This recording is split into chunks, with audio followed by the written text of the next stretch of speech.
Okay, let's jump into this. Have you ever been there? You feel like you understand English perfectly well. You can follow movies, breeze through articles, maybe get instructions at work. Hmm. But then when it's time to actually speak, when someone asks you something, even something simple, your mind just goes blank. Yeah, the words vanish. You freeze. Exactly, you just stop. Mhm. If that feeling, that frustration hits home for you, well, you are definitely not alone. It's super common. Oh, absolutely. It's a challenge so many learners face. They've built up really impressive understanding, through listening and reading. Right. But that leap to actually producing the language, especially speaking, like in real time, Yeah. it feels like a whole different thing. It really does. And our mission today in this deep dive, looking at the material you shared, is to really unpack why that happens. And maybe more importantly, to dig into the practical ways the research suggests you can actually start breaking through that speaking barrier. Okay, so let's start with that basic difference, the material highlights. Yeah. Why understanding often feels easier than speaking. Right. And it really boils down to passive versus active language skills. Passive skills. Those are about receiving information, right? Exactly. Listening and reading. When you're listening, your brain's working, decoding, making sense of it all. Sure. But there's no immediate pressure for you to create language back. You're mostly just taking it in. Absorbing it. Okay. Yeah, it's receptive. Speaking, though, that's an active skill. It needs you to produce language. And that's where it gets tricky. Way more complex because your brain is suddenly juggling multiple tasks all at once, instantly. Like what kind of tasks? Well, you've got to pull words from your memory, find the right ones, Okay. put them in the right order, using the right grammar. Which changes all the time. Right. And then figure out how to pronounce them clearly, coordinate your mouth, your tongue. Mm. And all this usually happens under pressure. Someone's waiting. Yeah, that pressure part is huge. And for many of us, if English isn't our first language, maybe there's also that extra step of trying to translate in our heads. Exactly. Yeah. Or checking rules. It just adds more mental load. It's like trying to juggle too many balls at once. It really is. Think about that example. Someone asks, "How was your weekend?" Simple question. You understand it immediately. Instantly. And you know what you want to say. Maybe something like, "My weekend was great. I went to the park, had lunch with a friend, watched a movie." Seems easy enough in your head. It does. But then that little pause before you speak. Uh-huh. That's when the overthinking can start. Wait, went to the park. Right. Should I say it differently? How do I pronounce watched again? Is that sentence okay? Oh, yeah.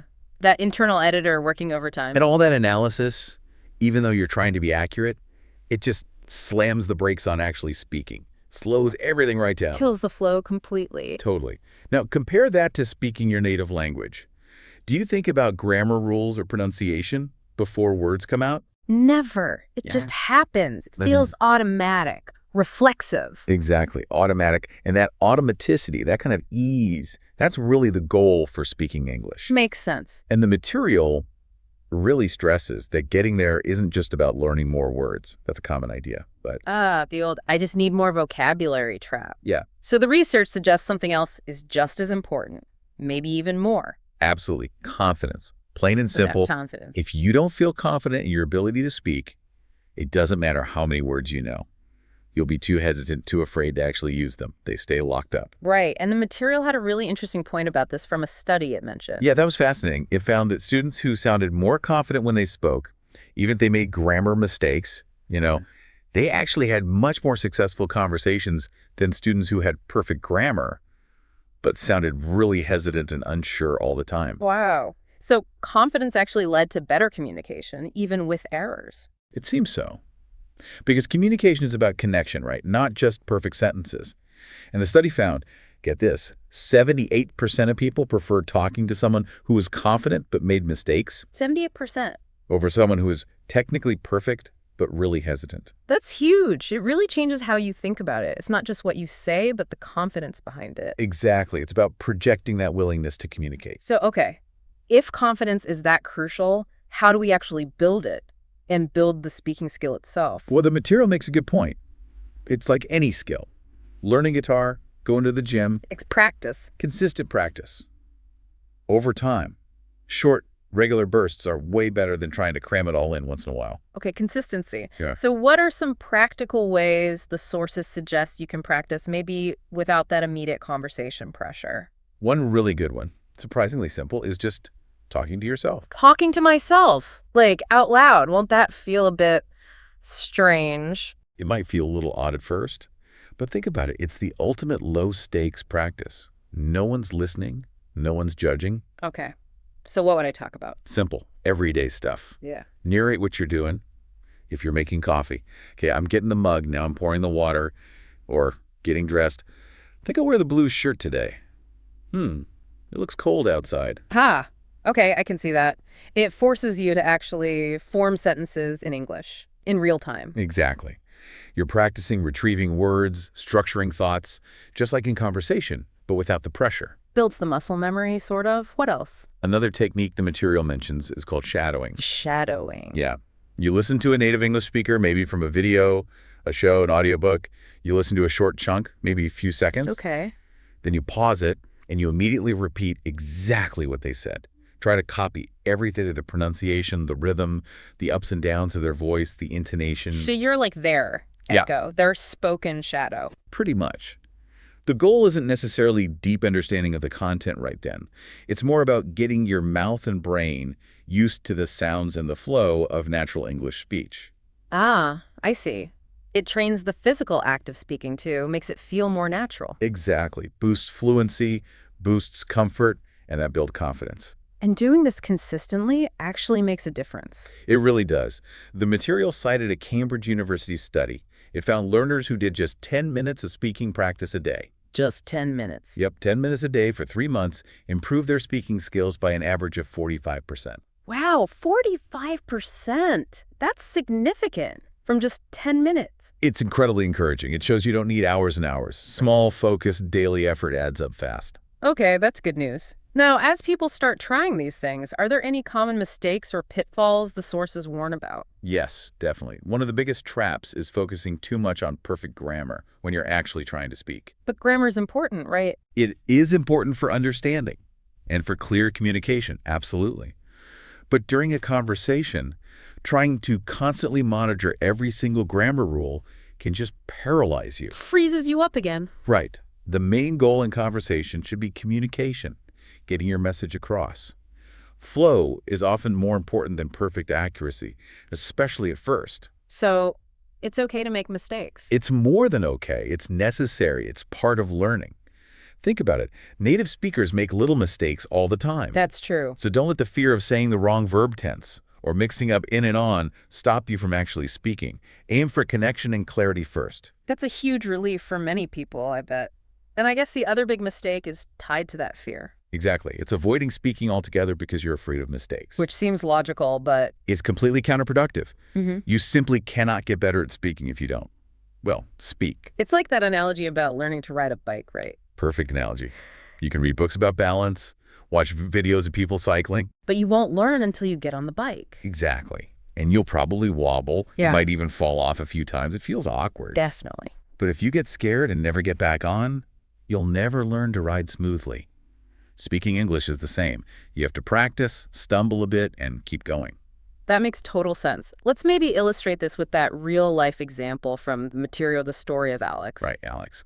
So Alex had studied English for, over 5 years. Really put the time in. And understood it well. Very well. Could watch movies, no subtitles needed, read novels, did great on tests, grammar, reading, comprehension, all good. Sounds like a strong learner. But speaking... That's where it fell apart. He'd just freeze. The nerves, the pressure. It got so bad that sometimes even simple sentences would come out kind of jumbled. Like the example, a store I go. Yeah, instead of I'm going to the store. He knew the right way, intellectually. But in the moment of speaking, it just wouldn't come out right. So again, it wasn't that he didn't know enough English. He had the knowledge. Precisely.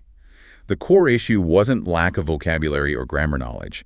It was, as the story highlighted, that lack of confidence and lack of specific practice in producing language spontaneously under pressure. The active skill part. Exactly. So how did Alex start to turn things around? He shifted his focus. He started doing that low-pressure speaking practice we talked about. Like talking to himself. Yeah, started small. Maybe just talking about his day for 5 minutes alone in his room, just getting used to forming sentences out loud, no audience, no judgment. Building that comfort level. And then maybe moved on to shadowing, things like that. And what happened. What was the result described? Within a few months, the improvement was dramatic. The words started to flow more naturally. The grammar came out more correctly without him having to think so hard about it. And the freezing. He stopped second-guessing himself so much. That constant internal critique started to quiet down. It wasn't about learning more rules. It was about unlocking what he already knew by building fluency and confidence through practice. That's such a powerful example. It really shows how tackling that confidence piece and the real-time practice can make all the difference. It absolutely does. It highlights that understanding is one skill, but using the language actively, fluently in conversation, that's another skill you have to build directly. Okay, so let's kind of wrap up the main takeaways from this deep dive. That challenge, understanding English well, but freezing up when you try to speak, it's super common. Totally normal. And it happens because of that gap between passive skills, like listening, and active skills, like speaking, plus the pressure of doing it in real time. And the key thing we found in the material isn't just piling on more vocabulary. Right. Confidence is huge. Maybe even the biggest piece for many people. You have to feel okay using the words you know. And the way to build both skill and confidence is through consistent practice. Not necessarily hours, but regular effort. Using those low-pressure techniques like talking to yourself, describing your day, or shadowing native speakers. And crucially, letting go of the obsession with perfection. Yes. Don't let the fear of mistakes stop you. Mistakes are part of it. Avoiding speaking is the only sure way not to improve. So take inspiration from Alex's story from that Cambridge study. Try putting these tips into practice. Start today, even just 5 or 10 minutes. Describe your breakfast. Talk about your plans. Shadow a couple of lines from a song or a TV show. Make it a small daily habit. Exactly.